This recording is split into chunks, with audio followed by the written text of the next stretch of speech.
Hello friends, நம்ம இப்போ லாஸ்ட்டாக பார்க்குறது ஈக்விட்டபிள் டிஸ்ட்ரிபியூஷனில் கவர்மெண்ட் இன்டர்வென்ஷன் எப்படி இருக்கும் அப்படின்னு சொல்கிறது. கவர்மெண்ட்டோட முக்கியமான ஆக்டிவிட்டீஸில் ஒன்று இன்கம் ரீடிஸ்ட்ரிபியூஷன். அப்போ என்ன ஆகும், அது இருந்தால் மட்டும்தான் ஒரு சொசைட்டியில் ஈக்விட்டி இருக்கும், ஃபேர்னஸ் இருக்கும். அப்போ காமன் பாலிசி இன்டர்வென்ஷன்ஸ் கொண்டு வருவாங்க. அது என்னென்ன அப்படின்னா progressive income tax, targeted budgetary allocations, unemployment compensation, transfer payment, subsidies, job reservation, gender sensitive budget, இதெல்லாம் நமக்கு பாலிசி இன்டர்வென்ஷன்ஸாக பார்க்குறோம். கவர்மெண்ட் இந்த இடத்துல ஒரு இன்டர்வியூன் ஆகி பிளாக் எக்கானமி கம்பேட்டுக்கும் மார்க்கெட் டிஸ்டார்ஷனுக்கும் ஹெல்ப் பண்ணக்கூடியதாக இருக்குது. கவர்மெண்ட் இன்டர்வென்ஷன் அப்படிங்கிற மார்க்கெட்டில் வந்ததுன்னு சொன்னால் எஃபிஷியன்ஸை ரெடியூஸ் பண்ணி ஈக்விட்டியை இன்க்ரீஸ் பண்ணிடும்.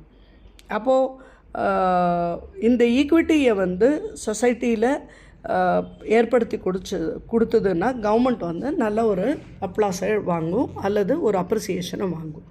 இது நமக்கு ரொம்ப காம்ப்ரிஹென்சிவாக டிஸ்கஸ் பண்ண வேண்டிய ஒரு டாப்பிக்காக தான் பார்க்குறோம்.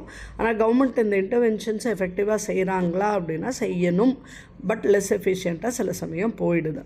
அப்போ கவர்மெண்ட் ஃபெயிலியர்ஸ் அப்படிங்கிறது கவர்மெண்ட் இன்டர்வென்ஷன்ஸ் சரியானபடி ஒரு எக்கானமியில் இல்லை அப்படின்னா மார்க்கெட் ஃபெயிலியர்ஸை கொண்டு வருது. அதனால் இன்எஃபிஷியன்சி க்ரியேட் ஆகுது, ஸ்கேர்ஸ் ரிசோர்ஸஸ் மிஸ்அலோகேட் ஆகுது.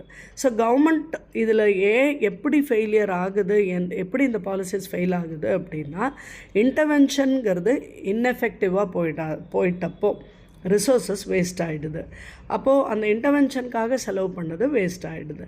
நெக்ஸ்ட்டு ஒரு இன்டர்வென்ஷனால் புது பிரச்சனைகள் பலது உண்டாக்கக்கூடியது, ஃப்ரெஷ்ஷாக ப்ராப்ளம்ஸ் க்ரியேட் ஆகுது. இந்த மாதிரியான சுச்சுவேஷன்ஸில் என்ன ஆகிடுது, மார்க்கெட் ஃபெயிலியர் க்ரியேட் ஆகிடுது. ஸோ காஸ்ட் பெனிஃபிட் கவர்மெண்ட் இன்டர்வென்ஷனோட அசோசியேட் ஆகி தான் இருக்கும் மார்க்கெட்டில். அப்போ பாலிசி மேக்கர்ஸ் அந்த காஸ்ட் எஃபெக்டிவாக அந்த பெனிஃபிட் அந்த பாலிசியோடது எப்படி இருக்குதுன்னு பார்த்து அதுக்கான இன்டர்வென்ஷன் பாலிசிஸை டிசைட் பண்ணால் தான் மார்க்கெட் ஃபெயிலியரை சக்ஸஸ்ஃபுல்லாக மேக் பண்ண முடியும்.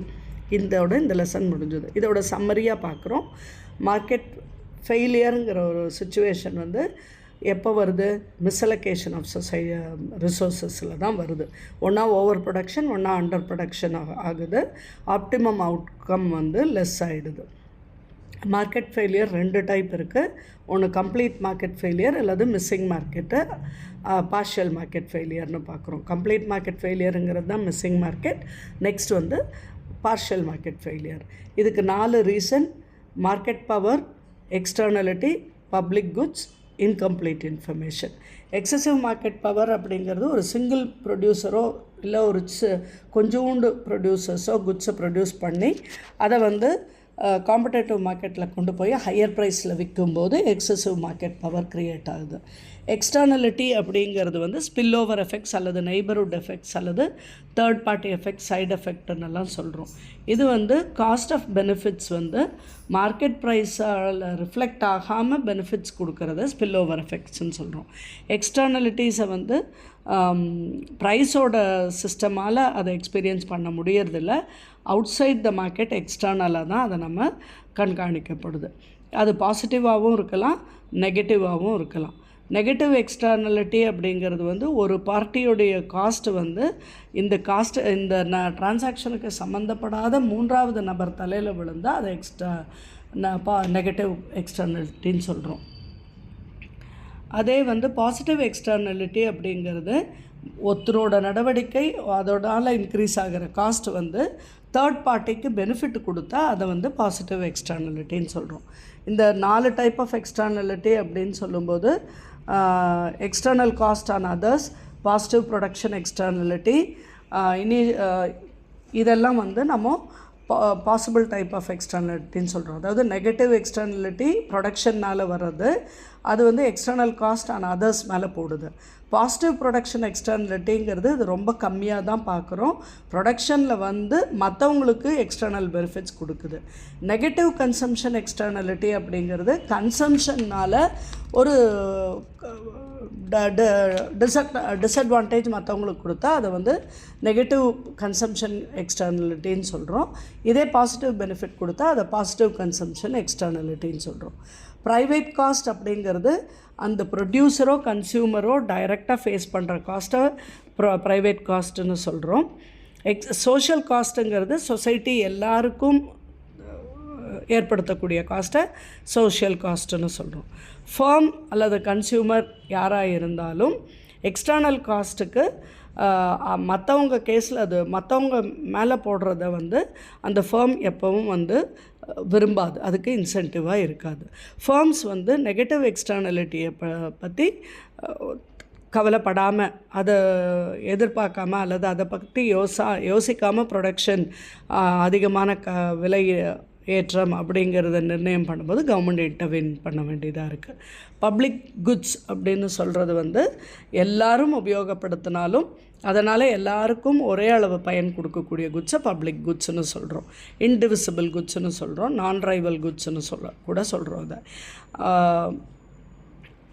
ஒரு இண்டிவிஜுவலுக்கு வந்து ஃப்ரீ ரைடர் ப்ராப்ளம் எப்போ இருக்குதுன்னு கேட்டால் இவர் அந்த பொருளை அனுபவிக்கும் போதோ அந்த சர்வீஸ் அனுபவிக்கும் போதோ மற்றவங்களுக்கு அதனால் பாதிப்பு ஏற்படாத போது அதை ஃப்ரீ ரைடர் ப்ராப்ளம்னு சொல்கிறோம். ப்ரைவேட் குட்ஸ் அப்படிங்கிறது எக்ஸ்க்ளூடபிள் ரைவல்ரேசியன்னு சொல்கிறோம். ஏன்னா அதுக்கு வந்து ஃப்ரீ ரைடர் ப்ராப்ளம் கம்மியாக இருக்கக்கூடியது அப்படின்னு சொல்கிறோம். கம்ப்ளீட் இன்ஃபர்மேஷன் அப்படிங்கிறது ஒரு மார்க்கெட்டில் அதை பற்றின பொருளை பற்றின முழுமையான தகவல் தெரியறத கம்ப்ளீட் இன்ஃபர்மேஷன் சொல்கிறோம். ஏசிமெட்ரிக் இன்ஃபர்மேஷன் அப்படிங்கிறது எப்போ ஏற்படுது? ஒரு இம்பேலன்ஸ், அதாவது அதை விற்கவருக்கோ வாங்குறவருக்கோ முழுமையான அறிவு இல்லாத போது, அந்த பொருளை பற்றின முழுமையான நாலேஜ் இல்லாதப்போ அதை அசிமெட்ரிக் இன்ஃபர்மேஷன்னு சொல்கிறோம், இன்கம்ப்ளீட் இன்ஃபர்மேஷன்னு சொல்கிறோம். அட்வர்ஸ் செலெக்ஷன் அப்படிங்கிறது அசிமெட்ரிக் இன்ஃபர்மேஷனில் வந்து ஹை குவாலிட்டி குட்ஸை வந்து எலிமினேட் பண்ணிடுது மார்க்கெட்லேருந்து. பையர்ஸ்க்கு வந்து ஹிடன் ப்ராப்ளம்ஸ் ஏற்படுது. இதை தான் அட்வர்ஸ் செலெக்ஷன் சொல்கிறோம். மாரல் ஹசார்டுங்கிறது அதிகமாக இன்ஃபர்மேஷன் இருக்கிற ஒருவர் அந்த ஆப்பர்ச்சுனிட்டியை யூஸ் பண்ணிவிட்டு கம்மியான இன்ஃபர்மேஷன் அந்த பொருளை பற்றி இருக்கிறவருக்கு வரக்கூடிய தீமையை பற்றி சொல்லாமலோ அல்லது அவர் கையில் அதை விட்டுறதோ, இந்த ரிஸ்க்குக்கு இவர் பொறுப்பாளி ஆகாததோ மாரல் ஹசார்டுன்னு சொல்கிறோம். Asymmetric information adverse selection, moral hazard இதெல்லாம் வந்து மார்க்கெட்டோட எஃபிஷியன்சியை குறைக்க பார்க்குது. அப்போது ரிசோர்ஸ் அலோகேஷன்லேயும் நமக்கு எஃபிஷியன்சி இல்லாமல் போயிடும். அதனால் மார்க்கெட் ஃபெயிலியர் ஏற்படலாம். கவர்மெண்ட் இதை இன்டர்வீன் பண்ணி இது எல்லாத்தையுமே கரெக்ட் பண்ணுற ஒரு சிஸ்டமாக கொண்டு வர்றாங்க. அப்போது சோஷியல் காஸ்ட் வந்து மொனாப்பலியால் இம்போஸ் ஆகிறதுனால கவர்மெண்ட் இன்டர்வீன் பண்ணி ரூல்ஸ் அண்ட் ரெகுலேஷன்ஸை டிசைன் பண்ணி இந்த மாதிரி ஒரு காம்படிஷனை கொஞ்சம் லேசாக உண்டாக்கி மொனாப்பலியை தவிர்க்கலாம். நேச்சுரல் மொனாப்பலின்னு இருக்கிற இடத்துல ப்ரைஸ் கண்ட்ரோலை கவர்மெண்ட் கையில் எடுத்துக்க வேண்டியதாக இருக்குது. கவர்மெண்ட் இனிஷியேட்டிவ் வந்து மார்க்கெட் ஃபெயிலியர்ஸை கம்பேட் பண்ணுறதுக்கு நெகட்டிவ் எக்ஸ்டர்னலிட்டியால் வரக்கூடியதை டைரக்ட் கண்ட்ரோல் பாலிசிஸோ மார்க்கெட் பேஸ்டு பாலிசிஸோ எடுத்து குறைக்க வேண்டியதாகுது. டைரக்ட் கண்ட்ரோல் அப்படிங்கிறது ஸ்பெசிஃபிக் ஆக்டிவிட்டியை ப்ரொஹிபிட் பண்ணுது. அப்போ நெகட்டிவ் எக்ஸ்டர்னலிட்டி எங்கே நடக்குதோ அதை அப்படியே டோட்டலாக நிறுத்துறதுக்கான முயற்சிகளில் கவர்மெண்ட் ஈடுபட வேண்டியதாக இருக்குது. கவர்மெண்ட் இதற்கு சில சட்டத்திட்டங்களை உண்டாக்கி அதன் வழியாக அதை நிர்ணயிக்கலாம். உதாரணத்துக்கு எமிஷன் ஃபீ பார்த்தோம். மார்க்கெட் பேஸ்ட் அப்ரோச்சஸ்ன்னு சொல்லி பார்க்கும்போது environmental taxes, cap and trade டாக்ஸஸ்னு 2 வகை பார்த்தோம். அடுத்தது வந்து எக்ஸ்டர்னல் காஸ்ட் அண்ட் பெனிஃபிட் அப்படிங்கிறது அதை க்ரியேட் பண்ணுற எக்ஸ்டர்னலிட்டி டெசிஷன் எடுக்கும்போதே அதையும் உள்ளடக்கக்கூடிய ஒரு காஸ்ட்டாக பார்க்கணும் அப்படிங்கிறதும் கவர்மெண்ட் ஹெல்ப் பண்ணும். நெக்ஸ்ட்டு வந்து நெகட்டிவ் எக்ஸ்டர்னலிட்டிக்கு இன்டர்னலைசேஷனை கொண்டு வரும். அப்போ பொல்யூஷன் டாக்ஸஸ், பிகோவியன் டாக்ஸஸ்ன்னு சொல்கிறோம், அதை பொல்யூட்டர் பே பண்ணுற மாதிரியான ஒரு வழிவகை கவர்மெண்ட் செய்யணும். பொல்யூஷன் டாக்ஸஸ் அப்படிங்கிறத நிர்ணயிக்கிறதுல அதில் நமக்கு நிறைய சிக்கல்கள் இருக்குது. அதையும் நாம் அண்டர்ஸ்டாண்ட் பண்ணணும். ட்ரேடபிள் எமிஷன் அப்படிங்கிறது மார்க்கெட் ஒரு லைசன்ஸை கொடுத்து இந்த குவான்டிட்டி அளவுக்கு மட்டும் எமிஷன் ஆகலாம், இவ்வளவு தான் அந்த பொல்யூட்டர்ஸ் எமிட் பண்ண முடியும் அப்படிங்கிற ஒரு பர்மிஷன் கொடுக்குறோம். அதுக்குள்ளே அந்த பொல்யூட்டர்ஸ் வந்து அதை பண்ணணும். அப்போ ஹை பொல்யூட்டர்ஸுங்கிறவங்க அந்த பர்மிட்டை வாங்கிட்டு லோ பொல்யூட்டர்ஸ் வந்து அந்த செல்லிங்னால் அதை எக்ஸ்ட்ரா ரெவென்யூ இன்கர் பண்ணுற மாதிரி இருக்குது. அட்மினிஸ்ட்ரேட்டிவில் வந்து சீப்பாக சிம்பிளாக ஃப்ளெக்சிபிலிட்டி அலோவ் பண்ணக்கூடிய ஒரு இன்னோவேஷன்ஸை க்ரியேட் பண்ணக்கூடிய சிஸ்டமாக இருக்குது. சப்சிடி அப்படிங்கிறது மார்க்கெட் பேஸ்டு பாலிசி. கவர்மெண்ட் வந்து தேவையான குட்ஸை ப்ரொடியூஸ் பண்ணுறதுக்கு ஒரு உதவித்தொகை கொடுக்கறத சப்சிடின்னு சொல்கிறோம். மெரிட் குட்ஸ் அப்படிங்கிறதுல வந்து மார்க்கெட் எய்தர் ப்ரைவேட் ஃபார்மோடு சேர்ந்து அல்லது கவர்மெண்ட்டே இன்டர்வீன் பண்ணி சோஷியல் வெல்ஃபேரை மேக்ஸிமைஸ் பண்ணுறது மாதிரி அந்த பப்ளிக் குட்ஸை சப்ளை பண்ணணுங்கிறதையும் பார்க்குறோம். கவர்மெண்ட்டோட ரெஸ்பான்சஸ் வந்து under provision of merit goods இருந்துச்சுன்னா அதை ரெகுலேட் பண்ணி அதுக்குரிய லெஜிஸ்லேஷன் கவர்மெண்ட் ப்ரொவிஷன் சப்சிடிஸ் எல்லாம் போட்டு ரெடி பண்ணும்.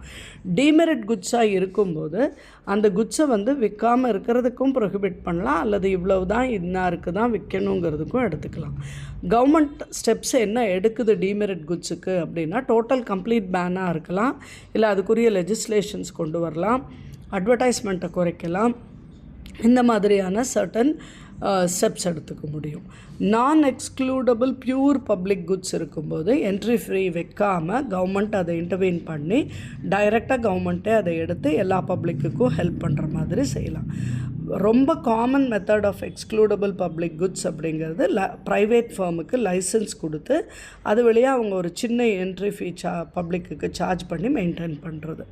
இந்த செக்யூரிட்டி ரீசனுக்கும் ஸ்ட்ராட்டஜிக் ரீசனுக்கும் சில குட்ஸை வந்து பப்ளிக் குட்ஸாக ப்ரொவைட் பண்ணி ப்ரொடியூஸ் பண்ணக்கூடிய தேவை ஏற்படுது. அதை வந்து ஆனால் ப்ரொடியூஸ் பண்ணும்போது விற்கும்போது அது ப்ரைவேட் குட்ஸாக மாறக்கூடிய தன்மையுடையதாகவும் இருக்குது. ப்ரைஸ் கண்ட்ரோல் அப்படிங்கிறது மினிமம் ப்ரைஸும் ஃபிக்ஸ் பண்ணலாம், இந்த ப்ரைஸுக்கு கீழே விற்கக்கூடாதுங்கிறதும் ஃபிக்ஸ் பண்ண முடியும், இல்லை சம்டைம்ஸ் இந்த ப்ரைஸுக்கு மேலே விற்கக்கூடாதுங்கிற மேக்ஸிமம் ப்ரைஸையும் கவர்மெண்ட் டிட்டர்மின் பண்ண வேண்டியதாக இருக்குது. சில ப்ரைஸஸோட எசென்ஷியல் கமாடிட்டிஸோட ப்ரைஸஸை கவர்மெண்ட் அதன் கையில் எடுத்து maximum pricing control methodology use பண்ணி அந்த மார்க்கெட்டில் அது இந்த ப்ரைஸுக்கு மட்டுமே அவைலபிளாக பார்த்துக்கலாம். மார்க்கெட் ஃபெயிலியரை கவர்மெண்ட் இன்டர்வென்ஷனால் தடுத்து நிற்கிறதுனால என்ன ஏற்படுதுன்னா வேஸ்டேஜ் ஆஃப் ரிசோர்ஸஸ் தடுக்கப்படுது. கவர்மெண்ட் இன்டர்வென்ஷன்ஸ்னால சில சமயம் சீரியஸ் ப்ராப்ளம்ஸும் ஏற்படுது.